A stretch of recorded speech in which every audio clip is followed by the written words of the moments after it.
கிருஷ்ணகிரி மாவட்டத்தில் அரசு பள்ளிகளில் புதிய வகுப்பறை கட்டிடங்கள் மற்றும் பொது நூலக கட்டிடங்களை முதலமைச்சர் ஸ்டாலின் காணொலி காட்சி வாயிலாக திறந்து வைத்த நிலையில் புதிய கட்டிடத்தில் பர்கூர் சட்டமன்ற உறுப்பினர் மதியழகன் குத்துவிளக்கு ஏற்றி இனிப்புகள் வழங்கி கொண்டாடினார்.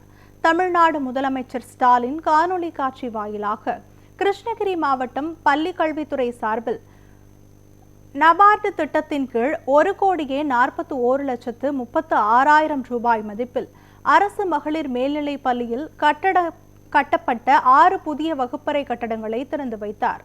அதேபோல் உனிசெட்டி அரசு மேல்நிலைப் பள்ளியில் 99,24,000 ரூபாய் மதிப்பில் கட்டப்பட்ட 4 வகுப்பறை கட்டடங்களையும், பொது நூலகத்துறை சார்பில் 1,32,00,000 ரூபாய் மதிப்பில் கிருஷ்ணகிரி மற்றும் பர்கூர் சட்டமன்ற தொகுதிகளில் கட்டப்பட்டுள்ள நூலக கட்டிடங்களையும் திறந்து வைத்தார்.